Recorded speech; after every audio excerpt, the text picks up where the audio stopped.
If Leicester City want to stay in the Premier League, Steve Cooper needs to fix this.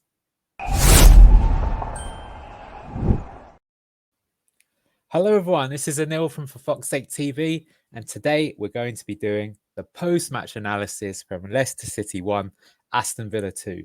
Sadly, another defeat for the Foxes, but a game where things were a lot closer and maybe we're a bit unlucky not to get something. Let's talk through the match and see tactically how both Villa and Leicester set up and what we could do better to make sure we start getting more points in the league. Looking at the stats overall, this game was the first time that Leicester had more possession than the opposition team, 57% compared to 43%. That doesn't mean you're going to win games. We won the frigging Premier League without having much possession. But in general, having more control, having more possession should give you a foundation to work your way into the games and be more consistent over time. So looking at the stats, that was something that was really good to see. However, doing a bit more of a deep dive, we can see that Villa had a much better XG, 1.48 compared to our 0.39, which hints that, again, we didn't really create enough big chances to really get a win from the game. Maybe a draw could have been more accurate. Only one big chance compared to Villa's 4. But if we look at some of the stats near the bottom, something to take encouraging from. A lot more passes, again, a lot more tackles. That's a stat that I think we've won in every single game so far. And more free kicks as Villa actually fouled us in positions to try and stop us and break up the play. I'm going to talk about Villa first before I come to the Leicester lineup, just because with Villa under Emery, they play a particular style of football that means that we know what to expect, but it's extremely efficient and is one of the reasons why Villa over the last 2 seasons done so well and in fact are going to be in the Champions League this year. They didn't really make too many surprises in their lineup, but I think the one surprise that caught me by surprise was Bogard coming into the team at right back, not a player I'd heard before. He had a bit of a mixed game, and that might be an area that other teams target in the future. Now, the way that Villa play is that when they're in possession, they actually do some pretty unique things. First and foremost, look how high they push. They like to play a real high line, and that might make them vulnerable by trying to get the ball in over the top, but they're pretty good at running it, so it normally ends up them getting a better defense. The other big thing they do is that John McGinn, he moves in from the left-hand side to form this box quartet here to try and control games. Digne pushes up to provide a bit more width, and Leon Bailey, or whoever's their right winger, actually is the one that hugs the touchline, who tries to sort of stretch play so that the other team have something to think about. So in general, what do? They play one wide player, which is Bailey. They play a high line. They use Emi Martinez as a sweeper keeper. He's extremely good at doing that. And they compact play centrally.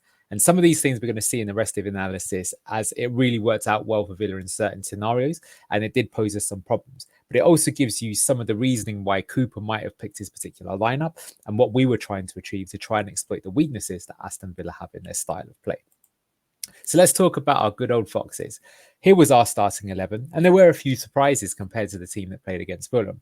Big surprise for me was Caleb Okoli coming into the team. He played midweek in the Cup, did okay. Didn't really think he did enough to start this particular game, but he did. So it's a very interesting thing, and he had a specific role to play, and I think generally did okay in his Premier League debut, at least coming up from the start. The other surprise, well, not necessarily surprise, is we did keep the same midfield 3 that he had midweek. So we had Skip, Winks, and Ndidi. That meant that Buonanotte, who played and started against Fulham, was relegated to the bench, and Jordan Ayew came into the team in front of Bobby De Cordova-Reid. I think a lot of us were expecting Reid to be dropped, but we thought Mavididi might come in from the start. But actually, it was Jordan Ayew who had a good game midweek and even made a bit of an impact last week coming on. And he actually had another good game today. But there is an interesting debate as to which one of those two should start, Ayew or Mavididi. Right, here's going to be the crux of the video. We started with 3 central defensive midfielders. What are we doing? Are we mad? Well, firstly, note that Ndidi isn't sort of playing along the other 3. He was actually pushing up as a 10, but that might make people even more mad. So why were we doing that? And I want to give you my reasoning as to why I think we did that, but also why I think we need to stop doing that going forward. So looking at the first game against Tottenham, we managed to get a point in this game, but I want to draw your attention to the possession stats. They had 70% of the ball, and although the XG was roughly equal, the first half they could have been away at the races and we may not have got back into the match. And we looked too negative, we were too tepid, we weren't really getting stuck in and not really being able to make the ball stick. And in this game, Ndidi was playing in a double pivot next to Harry Winks. Next game, we played against Fulham. Fulham again had more of the ball than us, but much closer, 54% compared to 46. Although I think that's a little bit misleading because Fulham had the majority of the ball up until they went 2-1 up. And then with there not being so long to go, they sort of more held out for the lead. But then we did get a bit more of the ball and worked our way into it. But still, that was more competitive. But again, you're seeing that both these teams have kind of bullied us. And the sort of running narrative was that we weren't really able to get going in games. Too much we were losing it in the build-up, or the other team was just being able to dominate the ball for too long. And it was always putting us on the back foot, meaning if we were going to get anything, it was going to be a smash and grab rather than it being a consistent victory like the ones that we had many times last season in the Championship. So I believe the reason why Steve Cooper decided to play the three together is he wanted to instigate an aggressive press from the get-go. So it would mean that we could start the game fast and try at home to really dominate the game and make sure that we were in control. That was the thinking behind it. And speaking of aggressive high pressing, this is something that I think we were much better at compared to previous games. Was it as good as last season? That's up for debate. But as you can see in some of these shots, you can see how here's Jordan Ayew tight on his man here. We can see Vardy blocking the passing lane back to the fullback. Indeed, he's pushed up high against Tielemans. The two of them will have known each other very well in training at Leicester.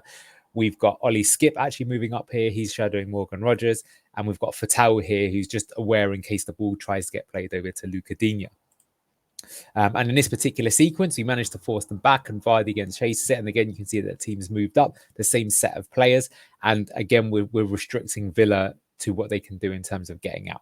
One thing we weren't so good at with the press is though we managed to stop Villa playing, we didn't manage to rob the ball on a high turnover to set up an opportunity for ourselves. And that's something I think that we could improve going forward. But I still think we were overall much better. And I think one of the reasons why we were better is because of the personnel. Ayew in particular, I think was particularly strong at this. Here's an example on the other side. Here we can see that Fatal was also willing to get stuck in. This was a time when Villa actually put the ball out for a throw, so this was good play. You can see that Justin's pushed all the way up from his right centre-back position. Skip again is involved. You can see Ndidi, he's aware in case they want to play into Tielemans. Well, actually Skip is there, so he can also prevent it going back here to the defender. And Vardy's there to block two men and make it kind of difficult. So yes, this was a big feature of our play, and it worked. It was actually a reason why at the start of the game, if you looked at the stats, we were leading in possession, and it was, well, it's difficult to say because Villa was still making chances, but we were having more of the territory overall. Another noticeable thing, and one thing that we tried to do in order to stop Villa. So I mentioned their box midfield. Well, one way to prevent that being so effective is to stop the ball going into the box in the first place. So here you can see that Ndidi and Vardy, and so Ndidi was playing up with Vardy in the defensive phase of the game. We used the 4-4-2 rest defense, it's called. And you can see that Ndidi's blocking the passing lane into Onana, and we can see that Vardy's blocking the passing lane into his old mate, Yerry Tielemans. And it wasn't just in this case, but you can see that after this passage of play, because they're unable to get the pass into this, the Villa defender decides to play it back to Martinez. Now Martinez has got the ball, and you can see that the two players shift over again. So again, this was their instruction. Wherever the ball goes, you make sure in this final third phase of the game, where Villa have the ball, Ndidi and Vardy block the passing lane, so Tielemans and Onana can't receive the ball. And it's funny because overall, I think Tielemans and Onana had good games, but not because they were able to dictate play. They were good in moments because one got an assist and one got a goal. But otherwise, I actually think this was something that was just quite effective. And I want to give Steve Cooper some plaudits for doing this. It was good strategy overall. Another thing we did to try and prevent the box midfield from being so useful is we can see that JJ was following John McGinn. So John McGinn was nominally starting on the left-hand side. But again, once they get into possession, he makes the 4 for the box 4. So JJ's covering him to make it so that it's not so easy for them to find free passes and find an extra man. And here is that Villa box midfield. And again, you can see that the way we've set up. So here we've got Winks preventing the ball from going into Morgan Rogers. You've got Ndidi, who's still following Tielemans. And this is John McGinn being followed by JJ. So again, we're managing to prevent Villa from getting going and causing them some problems. They can't just have it their own way. And I think this is one of the reasons why we had more possession than them overall in the game. One player we mentioned before this game started was Morgan Rogers. He's someone that was signed last year by Villa, and initially fans were a bit puzzled why, but he's actually proved to be a pretty smart acquisition. And I think he overall had quite a good game today. What was notable, though, is that we definitely tried to do something to reduce his effectiveness somewhat, and that was Caleb Okoli. And this might even be the reason why he came into the team. So Rodgers plays this interesting role where in attack, he'll join Ollie Watkins to be part of a 4-4-2, but he's the one that drops back to try and form as a box midfield, as we saw in the previous page. So Okoli is there just to keep an eye on him. And because of his additional pace, he knows that Rodgers is someone that likes to drift between the lines. And so there's someone who can get first contact on him if the ball is to reach him. If that was Yannick Vestergaard, would Yannick be able to do such a good job? Not necessarily, because Yannick is not famed for his pace, as we well know. Okoli's not as good on the ball as being a builder, so that's why Wout Fast came in as the middle of the back three, because he's the better builder on the ball compared to Okoli. Another thing that I want to highlight is that before the match, we said that one of the key battles would be the battles of the number 8, Harry Winks versus Yerry Tielemans. They weren't always going to go up against one another. Most of the time, in fact, it was Ndidi versus Tielemans. But you can still see that when the time was there, when Villa did manage to progress the ball forwards, Winks was alert and would come into Tielemans and again try and stop him from playing.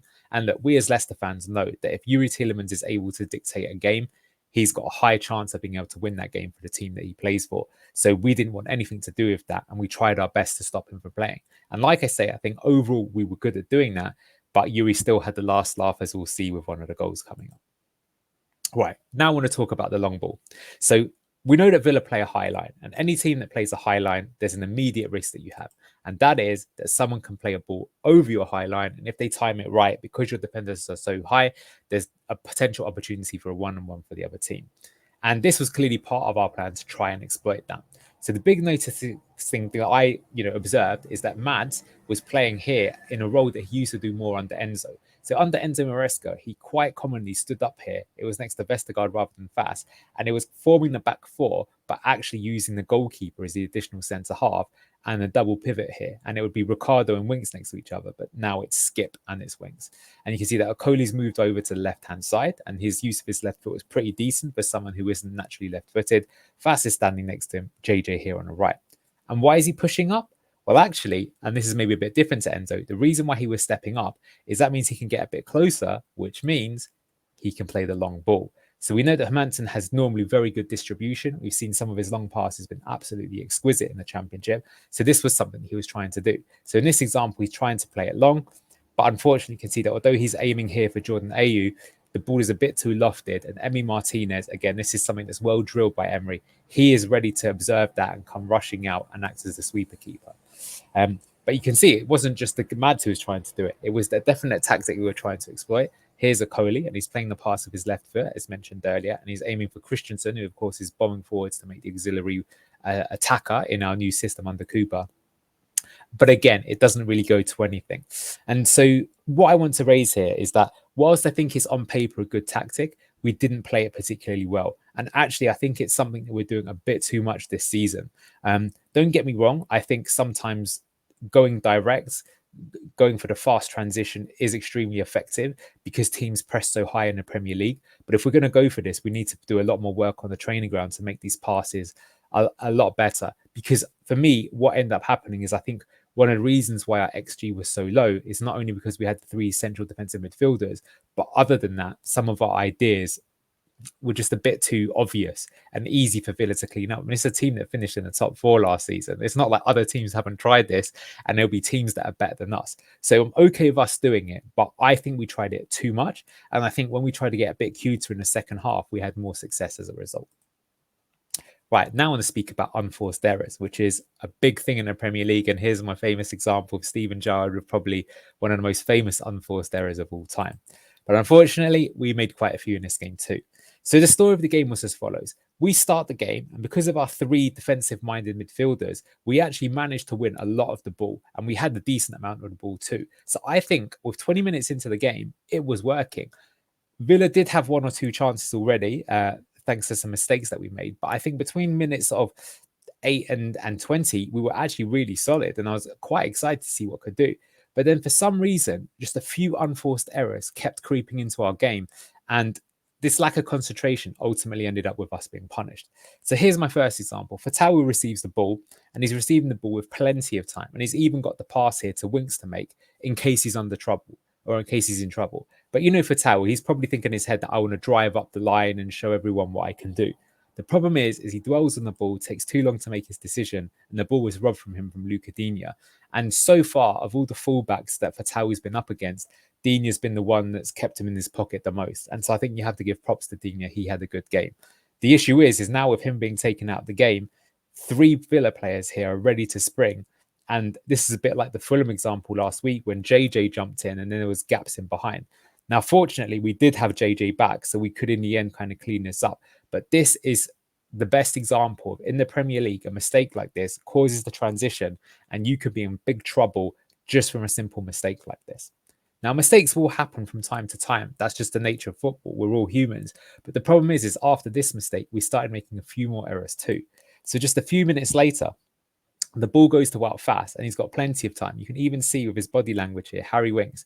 Harry Winks has got his hands up and he's saying, "You got time, Wout. Be calm, pick the right pass." And you've got even Ndidi here standing in a lot of space. So that's the pass that he probably wants to make.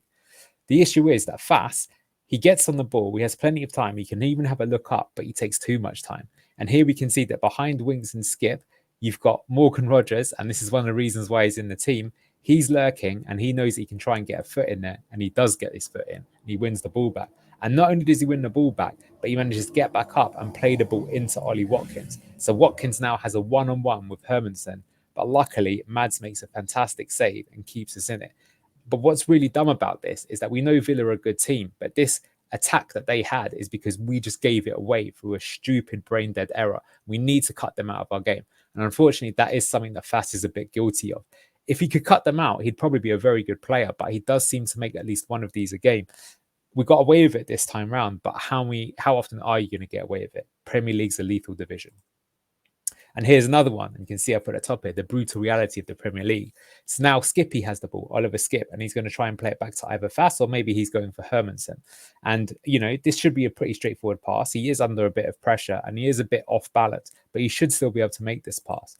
Unfortunately, what happens is he doesn't make it too well and it goes in front of him. And now we're caught in this transitional moment. You can see that Okoli's here and he's looking at Morgan Rogers and he's actually goal side of him. So he's in a good shape. But unfortunately, you can see that Watkins is ahead of him and Skip is on the defensive. Now, Skip actually lunges in and makes a challenge and he actually got the ball, but the referee gave a free kick and he probably gave the free kick because he came in from behind. I personally think he came in from the side. I didn't see too much wrong with the challenge, and that is a bit unfortunate. I don't think the ref had the best game, but I guess what I'm saying is this was the actual mistake, and it's those small things in the Premier League that will cost you. You almost have to be perfect. So Villa now have a free kick, and who's standing over it? It's good old Yerry Tielemans. Obviously a player we know too well. And despite the fact that the game's been pretty even, I actually think Leicester was still a bit better at this moment in time. Though I will say, for this last 5-minute spell, Villa have definitely had their moments because of the mistakes that we've made. And Tielemans managed to find Ramsey, who's come on for Leon Bailey at this point, who had to go off injured. He puts a nice ball across. It goes to Onana, and Onana finds the back of the net. I think for this goal, this is just a good set piece. You could argue, should we be set up a bit better? But honestly, if you look at our defensive shape at this point in time, we're not particularly bad. What they've done here is Ramsey is standing next to Tielemans. And yes, maybe it's something we could be aware of, but I think that you have to give credit where it's due. Their set piece coach has worked on this. If you knew it was coming, you could prepare for it. But if you don't know it's coming, you're not going to be able to prepare for it. And it's a good goal, and it's 1-0 to Villa. Right, now I want to talk about creativity versus solidity. So as mentioned at the top of the show, and the thing that Steve Cooper needs to fix, when you've got these three in midfield of Skip, Winks and Ndidi, it gives you bite, it gives you physicality, it gives you the ability to press and win the ball back. And there are many examples of doing it. But unfortunately, what you sacrifice is the attacking phase of the game. So as you can see here, you can see that, as mentioned before, Ndidi is playing right up high. So he's not even playing in the double pivot or even centrally here. He's actually behind Tielemans. So he's showing to be an option to receive the ball. The problem is that in the phases of the game where we're trying to find him, and here you can see Winks, beautiful body shape, playing a great ball through the lines here to find the player, and it goes to Ndidi. And you can see that Ndidi just takes his eye off the ball at the wrong time, and he loses the ball, and it's an easy clear up for Villa. And this is so frustrating, because even if he's got his back to goal, if he manages to keep the ball here, he could turn, or he could feed for Tau, or he could play the ball back into Winks. He can help the entire team move upfield. And whilst everyone can have a brain fart every now and again, look, we know that Ndidi isn't going to be as technical as some of the other players in the squad. So though he does give us some benefits by being upfield, that being winning the ball and being a physical presence, which happened to be quite a big deal later on, In this phase, it's something that isn't working so well. What I would say is that we clearly were looking for an attacking midfielder all summer. And in the end, we've signed Bilal El Khanous, but he only came in on Thursday. So I suspect he will start the next game, maybe in place of Ndidi in this position, but it's something to keep an eye on. But horses for courses. And whilst we were more solid overall, it meant that we lacked that creativity going forward. Another part of why we try to get creativity, and this time I want to say perhaps the advantage of having three more kind of physical midfielders who are good at tackling. So here's Fast on the ball, and he's looking to play the ball into the false nine position. This is a move that we did a lot under Enzo Maresca. Here you can see Vardy's the player that's, well, of course, he's dropped. He's a number 9, and he's got the ball. And what he's trying to do is spin the ball so he can turn and run and start playing it into the wings. And that's a strategy that we do very commonly. And why we do this, as you can see, he's actually attracted both the centre halves with him. So at our best, what we know sometimes do is he could play the ball here and the midfielder can slot it through for the other on-running midfielder, and it can generate a scenario where we can create a 1-of-1 out of nothing. And against a team playing a high line, this is actually quite a good tactic to try. Now, in this instance, Vardy doesn't quite pull off the move successfully and the ball gets taken off him. And now we're getting into the point where it's second contacts, 50-50 duels, and who wants it more. And what was really good is that Leicester were really good at this the entire game. So here there's a 50-50, but Winks managed to get the ball. It's not quite the cleanest contact, but he still makes sure he's there first. The ball then ricochets and ends up at Skip. And Skip makes sure that he gets there first and wins it. So he won 2 second contacts there in a row. And then the ball finds its way into Ayew. And here we can see the way that Villa compact play centrally. So one of the advantages of their system is if you're forced to play centrally, when a player like Ayew gets the ball, there are 5 players around him to snap in and win the ball off him to prevent there being a dangerous transition. Whereas if they weren't playing the ball, so weren't set up to play so centrally, there would be more space down the wings. But you can see that Ayew's had to shift in to follow his man when Villa were on the ball. But to give Ayew credit, despite there being 5 men on him, Villa are forced to make a challenge of Onana with another tackle from behind, and he actually picks up a yellow card, which I think was quite important in the overall game context, and Ayew manages to continue. So Ayew was actually, again, not only with the 3 CDMs, but adding him to the team as well, gave us more of that bite, and it gave us more of that platform on that foundation to build with. So I think that definitely factored into being a more solid Leicester City in this game than in previous games that we had seen. And talking about Vardy dropping deep, here you can see the average pitch positions, and you can see just sort of how deep he came. You can also see how high number 16 Victor Christensen got, and you can also see how high Wilfred Ndidi got, which is due to the defensive phase of the game. But you can also see what's interesting in this game is how high both our 3 centre-backs are and how high Mads was. And this is in stark contrast to the previous games that we played. So as per the way Villa played, we sort of matched them. It was basically a central midfield duel for the whole game. Right, so on to the second half. We've gone down 1-0 in the first half. We played okay, but we weren't really creating enough. What were we going to do? Were there going to be any changes on 45? Well, as it turned out, there weren't, but we actually started the second half pretty well. Was it Villa sitting back? Was it us? I think it's a little bit from column A, a little bit from column B. But in general, we started with a nice, aggressive, high press in the second half. And it meant that we were getting a lot of territory in good positions. So now we're shooting right to left. You can see how high we managed to get the ball. And at this point in time, Fatau manages to win the ball back and cause a transition. So we started to get more of those transition moments going too. And it was looking quite good for Leicester. Here again, we see that we managed to get the ball further upfield. And again, I want to identify Jordan Ayew, who receives the ball here. So Jordan, I think, whilst he was subbed off at around 69 minutes, for the period that he was on the pitch, he had a strong game. Look at these ground duels, involved in 14 and won 10 out of that 14. That's a really impressive percentage. Very good, accurate passing, had a lot of touches of the ball, one key pass. He was making things happen. He did lose the ball a few times, but he lost them often in situations where he won the ball back in the first place. So at least he's managed to stop Villa from playing out. And you can see he was fouled 5 times. And that's something actually that I feel that the ref didn't do the best job at in the game, and that Villa maybe should have received a few more cards, and there was certainly time wasting toward the end. I think overall they probably did deserve to win, given that they had better chances than we did, but I do have to call it like I see it. So here's like another example where the ball's come on a scramble, and look how quickly Jordan Ayew gets back to make sure that we win the ball, working in combination with Skip. He wins the ball, and now because he's won it so quickly, you can see that the Villa players are scrambling. There's a bit of space, and he's able to roll the ball into Fatau. And this was giving us good context. So the story of this second half is we started, we're pressing harder, we're pressing higher, we're winning the ball more often, we're starting to cook. It's starting to look like the momentum is going Leicester City's way. And so now we need to speak about what is a crucial element of Premier League games, and that is substitutions. In the modern day Premier League, because you can make 5 substitutes and because the physicality and intensity is so crazy, the fact that you can make 5 substitutes can completely change the game on the head. And when you make those substitutes can sometimes be so key. And we saw that multiple times in this game.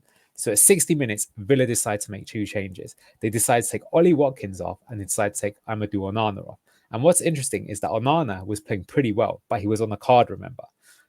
Watkins, he'd missed 2 one-on-ones, but it's Ollie Watkins. He's a great player. He scored 20 Premier League goals last season. So I was actually feeling quite positive that 2 of their best players were coming off. And I know that Villa do have a squad, but I don't think these 2 are as good as the 2 that were coming off. But as it turns out that they are quite good, because they actually were involved in this move. And I think this is Ross Barkley actually standing here. And what ends up happening is that John Duran gets into the box. And this is a really good move from him. The ball is played into this position here. Duran runs away from goal, twists his head, and puts a brilliant header over the top into Mads, who had no chance here. And why I want to kind of identify this is you can see that our defensive line here is actually pretty good. If it's either Fass or Okoli who's supposed to be on Duran, they're pretty close. Maybe you could say they're not touch tight, but he is moving away and they are forcing to move away from goal. So whilst they could be a bit more physical, I still think that Duran's going to get there first and he is going to angle it in. So it's a bit tricky to say. I think what we could have done better in this goal is this was their first real attack. And actually prior to scoring this, there was already a cross that was put across the face of goal that we didn't deal with too well. So maybe it was there in Villa's ability to sustain their attack and continue the move that kind of impacted us.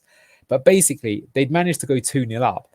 And given how the second half had panned out, I think that they were a bit lucky to go 2-0 up. But I don't think that was a fair reflection of the scoreline. And this picture makes me laugh. Harry Winks, he looked really frustrated at this point in time. Okay, I don't think this is right. We've been playing all right, but it's just like not good enough. Maybe he wants to remonstrate with his own players. And maybe we need a bit more of that leadership because this was a bit of a tough pill to swallow. But here it is. We're 2-0 down and those subs having an impact in just 2 minutes. So how are we going to react to that? Well, you can literally see maybe after the restart in play, 2 minutes later, Cooper makes his subs. It's time for Cooper to shuffle the pack and play his hand. And he decides to bring on all of the attacking guns. Now, I've got a feeling this may again have been pre-planned from the start of the game, stay in the game up until about 60 minutes, and then with the control and foundation that we've built, then try and actually go and win it. But it's 2-0 down. We've just got to go hell for leather at this point. So he brings on Buonanotte, Mavididi, and the debut of Bilal El Khanous. Now we've got a new formation. So he actually decided to take off Jordan Ayew, despite him having a good game. He decided to take off Abdul Fattah, who I don't think had the best game against Luca Digne, but it didn't have a terrible game either. And he decided to take Skip off as well. So indeed, he moves back into the double pivot, which maybe means we're not going to be so good at building up from the back, but indeed he is a physical monster and he can be pushing forwards. El Khanous plays in the 10 position and Mavididi on the left-hand side, but drifting in because Christensen's still going to be pushing up. And what differences did those make? Well, they made huge difference. So 5 minutes after those subs have been made, maybe 4 minutes after those subs have been made, Christensen here picks up the ball, finds the angle pass it into the slot where Mavididi is. And now we've got Mavididi one-on-one versus Bogard. And this is something that we loved seeing last season. We last season tried to make it so either Fattah or Mavididi were one-on-one against the defender. He's one-on-one here, does a lovely little step over, gets to the byline, uses his weaker left foot to dink the cross. Indeed, he actually goes up for this. And whilst indeed he doesn't actually score, him managing to win the header here, you can see, bounces it back down. Buonanotte's followed up. You can see we've got a lot of men in the box and Buonanotte manages to find the back of the net for his first goal for Leicester. And I love his reaction. He was really giving it some. That's nice to see. He's only here on loan. Maybe he won't be getting back into the Brighton team given how well they've started and the players that they've signed. But I am really impressed with Buonanotte. I think every Leicester fan is. For a 19-year-old, he looks brilliant. It's a shame we don't have a buy option. But if we stay up, we could always make an offer. He looks like the business. I'm very impressed with him. I still think there are a lot of areas of his game that he could improve. But for someone so young, I can see what all the hype is about. Right, now I want to talk about Bilal El Khanous. So he was making his debut. And I've got a feeling that if we are going to stay up this year, it's probably this player alone that is going to be the difference maker. Because he's, let's be honest with you, been signed to replace Keane and Dewsbury Hall. Maybe in the back of your mind also to sort of replace Maddison, who he never probably replaced either. So He's really highly rated. He's the current Belgian Young Player of the Year. We kind of need him to hit the ground running. Can he? Well, I'm going to look at some of the play that he did here. And I've got to say, even though he maybe wasn't like as impactful as the other subs, because Mavadidi and Buonanotte certainly were more impactful, I think I'm getting a good gauge of what this player is all about. And I think it's very exciting to see how he could affect us in the team. So here he's sort of drifting around in these sort of classic number 10 positions that James Maddison or someone similar would like to do. And he knows that Christensen's going to make the run here. But even though Christensen is on his blind side, he's got the awareness and he just knows instinctively what the pass is to play here. And the pass he plays is the one down the line, and it manages to find Christensen. And what actually ends up happening here is Bogard fouls Christensen, and Emery just brought Bogard off immediately. Bogard got carded, and he knew that Leicester were threatening on the left-hand side, and he needed to make a change, and he needed to make it now, which again shows you the power of substitutes that we've scored just 5 minutes after our subs came on. And it also shows you that Emery understands that you've got to react quickly, because if you don't, that could be the game over before you even get a chance to react. And speaking of Kanoos, he was also taking up some other good positions and finding good passes. So here he's on the ball here, and there's a good passes on here, but you can see it's quite tricky. It's quite eye of the needle stuff to be able to find Vardy, but he manages to find Vardy. Vardy then moves along to the drifting out to the left-hand side, and Christensen knows part of the system that he's on this bike to receive the ball down this left-hand side. The ball arrives at him and he puts a nice low cross in. We don't score off this. We don't even get the ricochet, but this was still quite a good move. And I think what is encouraging is, despite these new players coming in, we are seeing the semblance of a clear system and a clear patterns of play and abilities to make chances. We need more work on this, because these patterns of play have got to equate into actual goals that we score. But it is nice to see that these things are getting better over time. And with the international break now in place, because that's what happens after 3 games in the Premier League, there may be more time for us to work on this in training. We know what our squad is. We know what players we've got. We know what system we're playing now. Now we can get good at it and hopefully start turning this into results. And that's a bit similar to last season. Even though we won quite a few games in the early start part of the season, I think we lost our 4th game to Hull City. It was probably around game 7 or 8 that I felt Leicester started clicking, and all of a sudden we started to look good and the patterns of play were really evident. So hopefully something like that happens soon, and it needs to, because Premier League is, every point is important in the Premier League. You know this more than I do. So as I mentioned, Emery is smart though. As soon as Bogard gets booked, he hooks him off. He also hooked off Jacob Ramsey on the other side. And what's interesting is Ramsey himself was a substitute. So Emery, he knows what it takes. He will substitute a substitute if need be to make sure you win the game. So he put Matson on the left-hand side, and he put a Serbian defender called Kostaj, I think it's Nedeljkovic, apologies for the pronunciation, on the right back in place of Bogard. And it's because he knew he needed players that if they could take a yellow, if they needed to, they would. They had more fresh energy and they could counter the new players that we'd put in. He needs to match freshness with freshness. And I think he did a good job, because after that, whilst we still made chances, we didn't look anywhere near as threatening as we had prior to these subs being made, where I thought if just a few more minutes had gone by, we may well have found the second goal. Now, we kept pushing up higher and higher, and that always means that the door is going to be open on the other end. And so I really felt that there was going to be another goal. Were we going to get it, or Villa going to get it? Not sure, but I was convinced there was going to be another one. This was actually the only real opportunity Villa had, I think, to like really kind of would have been a clear-cut, obvious goal. The ball breaks to them, and John McGinn's running through. And if he gets this ball first, he's through on for a one-on-one, and it's 3-1, it's game over. Here you can see Caleb Okoli. He's been attracted over to this side, but he's the man that has to get back and put in the challenge. And fair play to him. He does get in. He kind of almost injures himself in the process. He had a bit of cramp, so he wasn't the fastest to get back, but he did get back. He did win the ball, and he did stop them from scoring.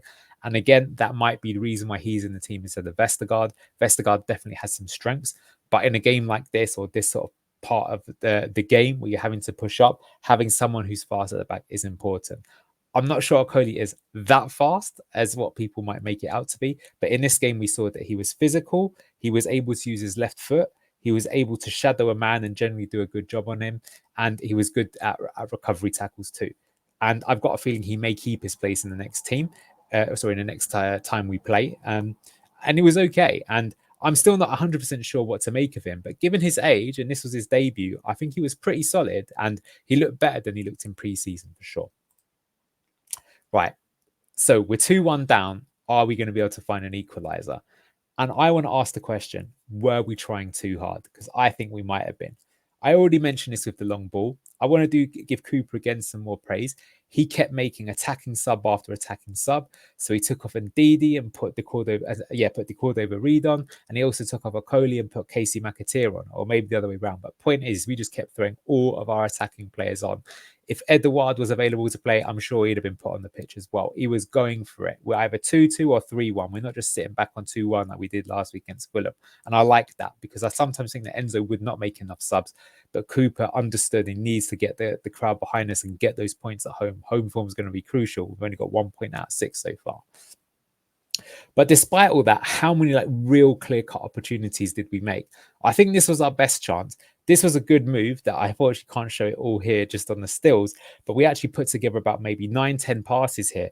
Buonanotte manages to pick the ball and turn in this really dangerous space. It's called zone 14, actually, and this is where a lot of goals come from. And he's looking for this little through ball to Vardy. And if he could play it, look at Vardy's body shape. That could easily have been the equaliser.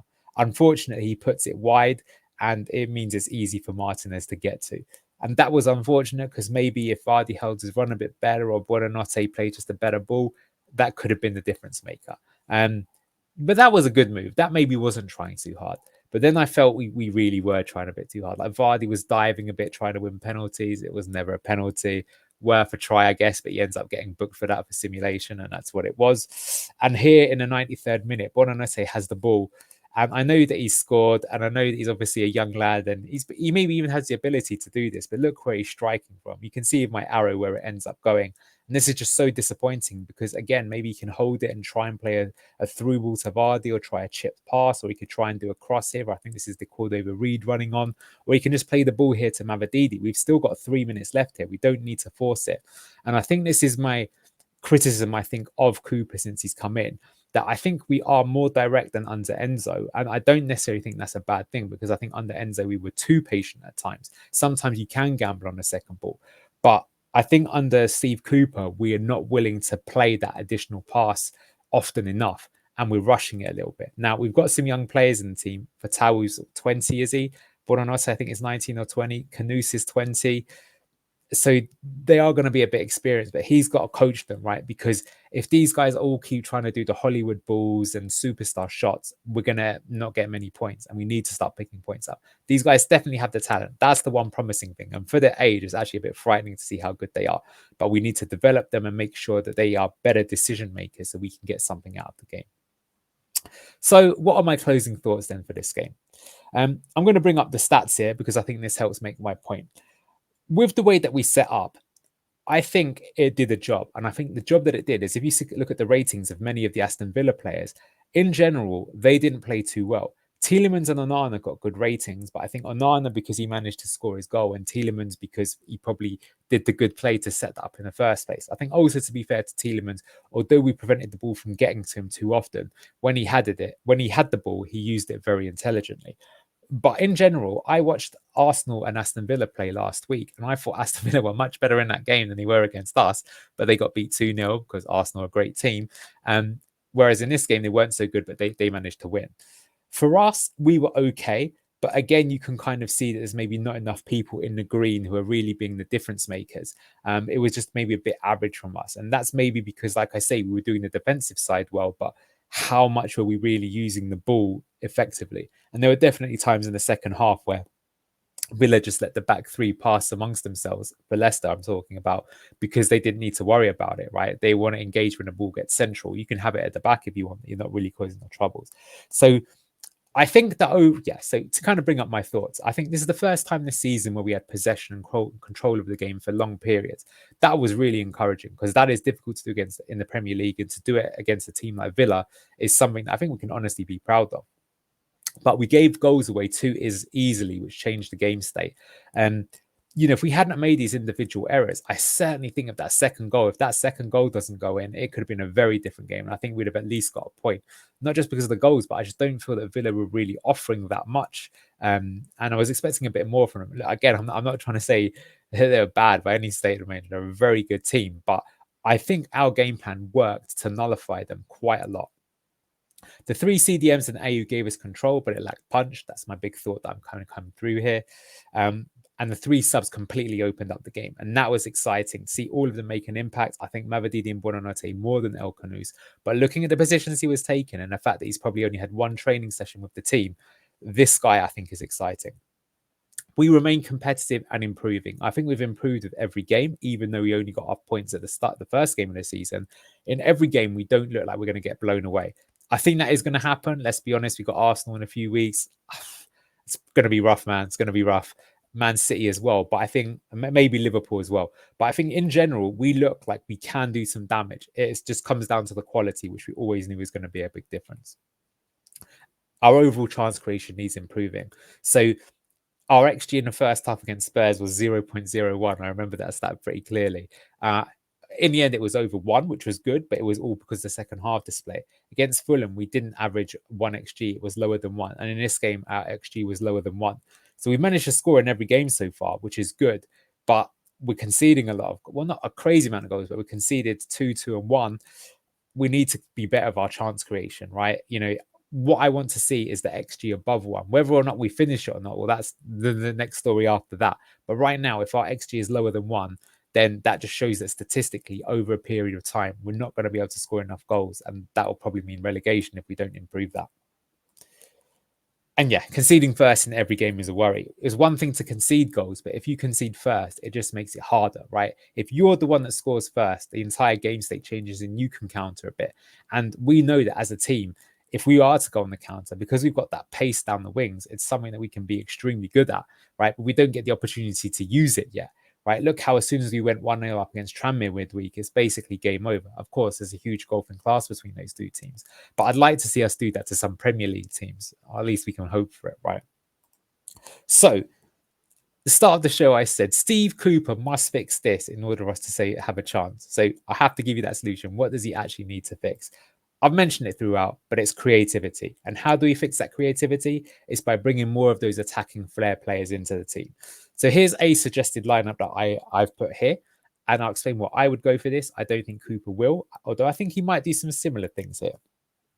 So essentially, I've taken out Ndidi and I've taken out Fatawu, which might be a bit of a shock.